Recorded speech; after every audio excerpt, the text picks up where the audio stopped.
Kolegu Ferdinand Ervishi është me mua në studio, të flasim më gjërësisht mbi këto zhvillime. Ferdinand, si e sheh materialin që ndoqëm pak më herët, është deputetja, thot, Mariana Koçeku thot se është kërcënuar. Po, për të besuar. Besohet? Në realitetin ku jetojmë është për të besuar. Do të kemi parasysh që në Shqipërinë e Edi Ramës, sepse është ka gjatë kryeministër, sa mund të themi Shqipëria e Edi Ramës, siç dikur thoshin Shqipëria e Ali Berishës, se thoshte edhe personazhe njohur, si sa Brigodo. Është ndarë pushteti me krimin. Që do me thënë, në zonat caktuara, që është Durrësi, është Fieri, Elbasani, Shkodra, deri diku Tirana. Krimi t'i merret leje dhe krimi ulet në tavolin kur bëhen listat e deputetëve. Dhe kjo është e vërtetuar dhe na është vërtetuar në dosjen e hetimore të SPAK-ut, që futin burg deputetin në Durrësi, Jurgjis Çërbja. Aty flitet se si element të krimit të organizuar ndikonin deri te Edi Rama për personat që do futeshin në listë të sigurt. Dhe ky Çërbja ishte interesuar që të ishte sa më përpara në listë. Dhe krimi organizuar e kishte futur atë sa më përpara në listë. Dhe kjo është e vërtetuar. Pra është një skemë e vërtetuar. Dhe unë këtu duhet ta gjej dhe këtu shkoj ta gjej kërcënimin e deputetëve së Shkodrës. Pra, deputetja e Shkodrës ka qenë e para në listë dhe supozohet që krimi organizuar i Shkodrës, ku majnë e kap bajrat e Shkodrës, është ulur dhe ka dhënë pëlqimin e vet për një listë. Aty respektohen dy vullnete, vullneti i partisë dhe vullneti i krimit, nisur gjithmonë nga rasti i Durrësit. S'është çudi që kjo të ketë qenë në vullnetin e partisë. Për të quar aty një figurë, një figurë të pastër, pa përlyer, e ka përdorur shpesh politika. Kur bëhet shumë pis, e meton figurat pastra. Kur bëhet shumë pis. E ka bërë Berisha, e ka bërë Basha futi dy pedagogë të nderuar, Valentina Dukën dhe Gurakuqin, në kryet listave. Për t'i thënë popullit që shiko ku jam unë, shiko qa nivel jam unë, jam në nivel akademik. E ka bërë dhe Berisha dikur kur ish prothehur Deci mos gaboj që bëri ministre, një vajzën e këtij shkrimtarit sa Brigodos, mori atë deputet, bëri ministre mos gaboj një nga të përndije kurit, një shkrimtar, një burr shumë të nderuar e tjerë. Pra, gjithmonë politika i bën për të pastruar veten, kur bie shumë e batak për të pastruar fytyrën, bën këto personazhe i emeton. Dhe kjo vajza s'është çudi që t'jetë marrë si e tillë për të vendosur në krye të listës në Shkodër si një figurë që farfurinë e pastër, krejtësisht e pastër. Por vendimarrja është marrë në tavolinë dhe me krimin organizuar. Tani krimi organizuar pas daljes së kësaj thot ndihet edhe keq, pse e dhash unë okejn. Dhe acarohet, E dyta është që krimi organizuar në Shkodër, komandon gjithçka në Shkodër dhe kush i del nga rreshti në Shkodër, lëshon kërcënime. Këtë argument kisha për të. Nga postimi që lexuam faktikisht, ishte i rënd nëse mund të themi në qoftë se i preket familjes time, qoftë edhe një fije floku. Çfarë ndodh me hetimet tashmë e merr SPAK-u, e merr prokuroria e Shkodrës, a nisin hetime për këtë rast apo jo? Duhet bërë një denoncim, kam iden, po lexoja që drejtori i përgjithshëm ka thënë që ende s'kemi një denoncim, po besoj se do shkohet drejt një denoncimi dhe pas denoncimit, me që është një deputete, i bie automatikisht merret SPAK-u dhe me që janë element krimit organizuar pala që kjo thotë se kanë kërcënuar, unë besoj se duhet merret SPAK-u me këtë histori të shohim si do vijojë. E kuptoj, po a janë me të vërtet grup i rrezikshëm kriminal bajrat? Po sigurisht që janë. Ne i kemi ata në të gjitha ngjarjet e frikshme që kanë ndodhur vitet e fundit në Shkodër.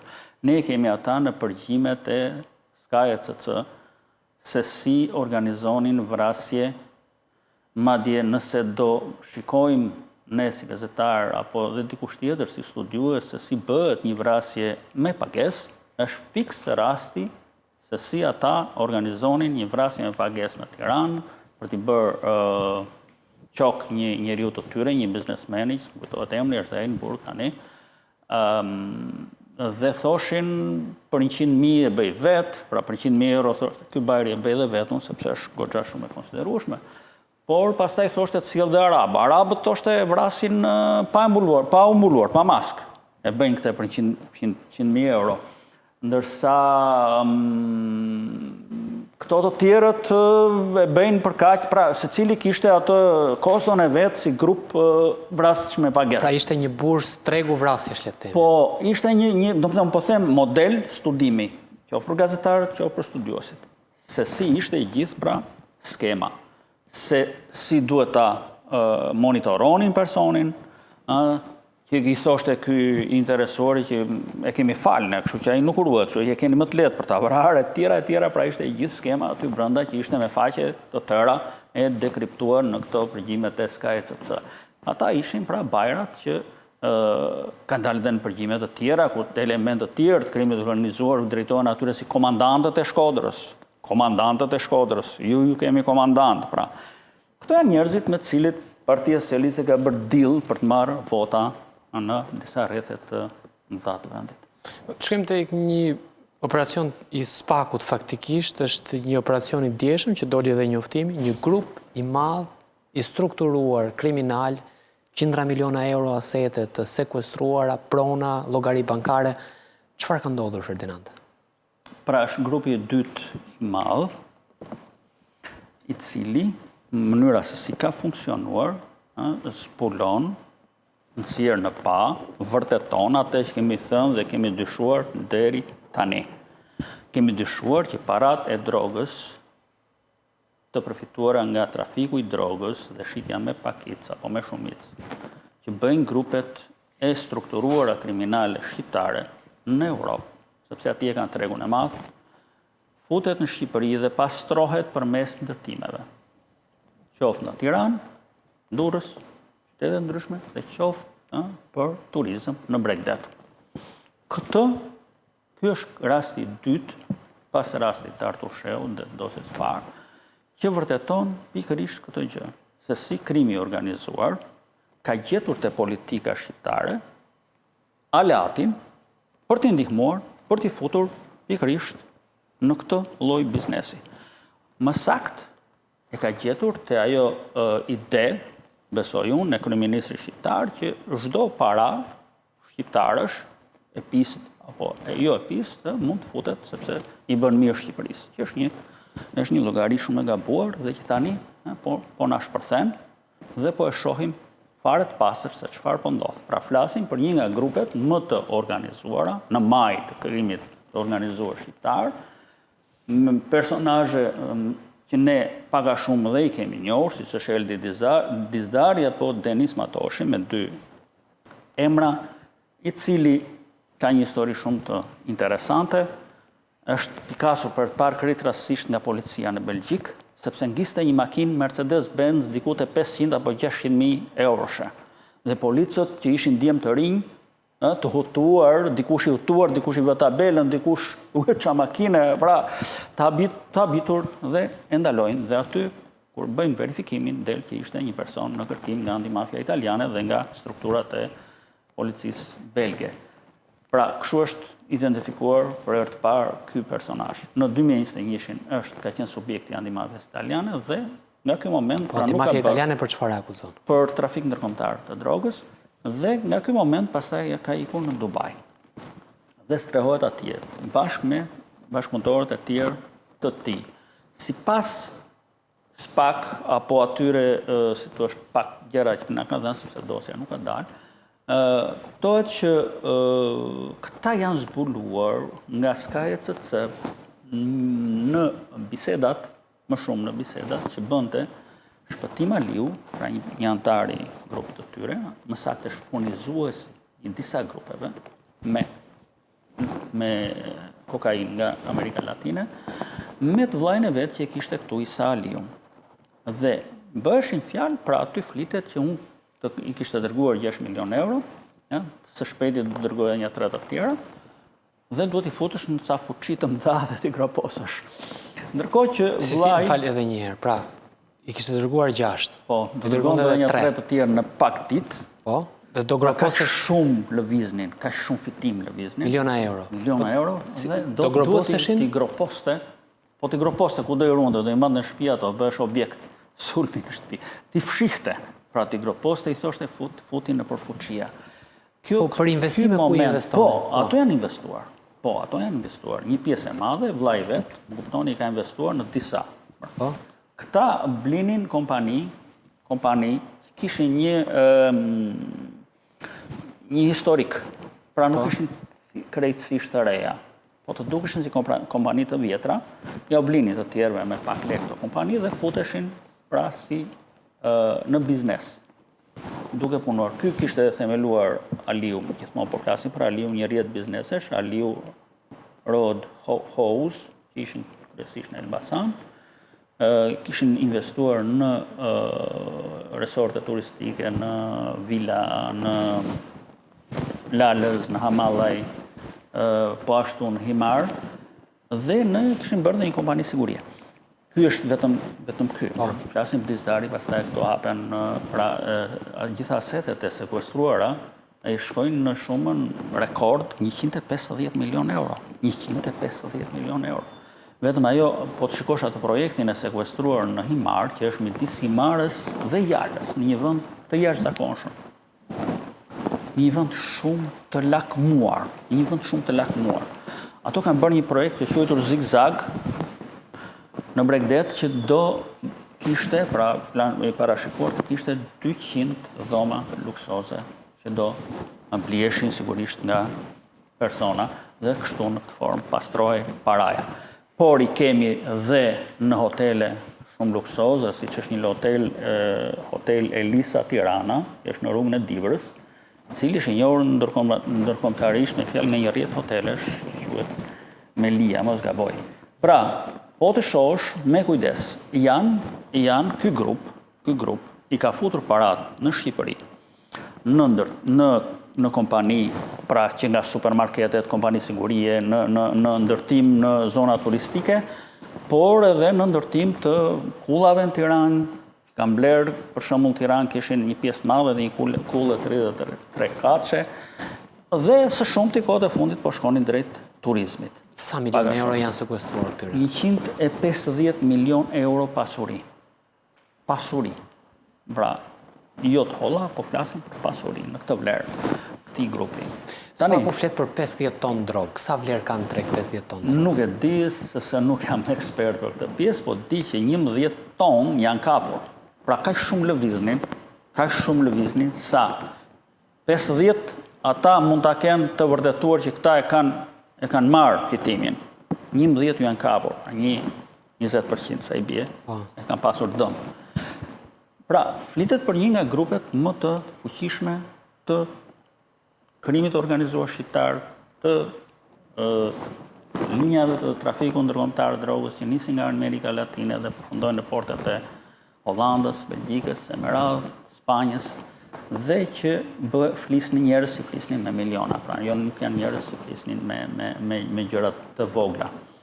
Interesante është që këta shumë qytetar ankohen për një gjë që edhe po të ndërtojnë një shtesë banese, e kanë direkt policinë aty. Tu po flasim për 150 milion euro në ndërtim. Ka zyrtar të përfshirë ndosje që mund të kenë, ose institucione që kanë mbyllur një sy? Deri tani nuk kemi të dhëna, pra jemi në kushtet e shumë pak informacionit të lëshuar nga Spaku. Nëse të futen hollësisht, gjithandej shkohen te zyrtarët, sepse shteti është ai që ja u ka mundësuar. Për shembull, këta ishin përfshirë, Denis Matoshi ishte përfshirë dhe bashkë me Artur Sheun në dosjes parë, dhe një personazh tjetër, ishin përfshirë te ajo fusha e stërvitjes e Qemal Stafës dikushme, që tani e kanë bërë për bicikletat. Fusha e stërvitjes e Qemal Stafës, Erl Benja, paralelisht, ku ka qenë klani vjetër. Fusha e stërvitjes aty është bërë një diçka që luajnë fëmijët me bicikleta. Kjo të pronë ishte e Dizdarit dhe Artur Sheu dhe një tjetër. Dizdari kishte 2 të 3 dhe asaj prona. Çfarë do Dizdari nga Tropoja të një fush sporti, që ka qenë deri para pak kohësh fush sporti, deri para 15 vjetësh, mos gaboj, ka qenë fush sporti, në qendër të Tiranës. E po të shohësh aty, nuk janë vetëm këta, janë dhe ca oligarkë që kanë përlar, aty është prishur një stadion milionar vendori mbyllur, aty u morë dhe toka Trualli, quajtën këta pronar, si mund të quhen pronar, Artur Shehu nga Vlora dhe ky tjetri nga Propoja. Janë dy personazhe shumë në majtë të krimit të organizuar shqiptar, se si mund të vinë aty, kjo tregon vetëm një shtet mafioz, asnjë gjë tjetër. Se si mund të vinë këta njerëz dhe të fusin hundët aty, pas një lidhje me pronën në Tiranë, dhe të fusin të lomka më e madhe. Dhe me keqja se në 2021 kjo sekuestrohet, por del Bashkia e Tiranës dhe thot, jo, duhet ta zhvilloj unë këtë, se kjo është e tjera, dhe u jepin paret. E vlerësuar pjesa që do merrte Eldi Dizdari 80 milion lekë të vjetra, apo 8 milion lekë të vjetra, kalon në shifrën 4 milion euro të dhëna nga shteti shqiptar. 4 milion euro. 4 milion euro. Këto janë çudirat shqiptare. Këtu jemi në vendin e çudirave. Këtu ku kush ka shumë lek, mund të bëjë gjithçka. Nuk ka ligj. Nuk ka njerëz që mbrojnë ligjin. Janë të gjithë të thyeshëm përpara paras. Ju bën të gjithë syt jeshil përpara paras. Dhe që rezulton që jemi një shoqëri, s'kam qejf ta them, e pakultivuar. Pra, edhe një herë për ta përsëritur, pra ju po thoni që stadiumi i lojrave me dorë është prishur për këto lloj interesash. Ka dhe oligarkë kanë marrë pjesë, po i kanë rregulluar gjërat më përpara me shtetin, që në kohën e Nanos. Kjo kishte mbetur si fush. Janë fut këta, të fortët. Pra oligarkët në këtë vend, këtë pistë të vend, e vjelin dhe e masakrojnë, politika, oligarkët dhe krimi. Tani, së dyti, pas politikës, është krimi, mos krimi, po është duke lulëzuar më shumë se sa edhe politika.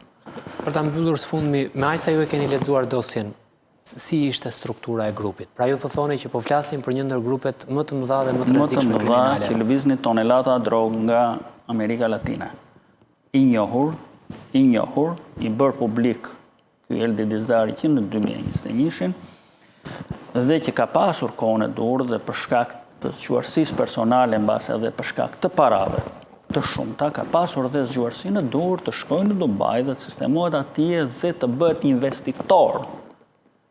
Diku ka investuar diku të 20 milion euro në Dubai, duke bler rezidenca e tjera që ka bërë atje, sepse në këtë formë është e vetme mënyrë për mos të ekstraduar, sepse ti ke futur lek në këtë shtet. Ky shtet i pranon këto lekë, të pyet shumë për origjinën e tyre, dhe pse është arrestuar në 2021, e i prapë është lëshuar, edhe kësaj radhës së çudi me fletaresin e ri që të dërgoj Spaku, së çudi që ai t'ia hedhi prapë sepse ai është investitor atje. Më thyeshëm kanë qenë personazhe të tjerë që nuk kanë investuar atje dhe nuk është se kanë ekstraduar, kanë deportuar. Pra, thjesht shteti shqiptar u ka bërë me dije Dubajin që në vendin tuaj në gjenden 1, 2, 3, 4 persona të rrezikshëm, cilët janë të shpallur, pra janë eventualisht të rrezikshëm për klimën e sigurisë në Dubai.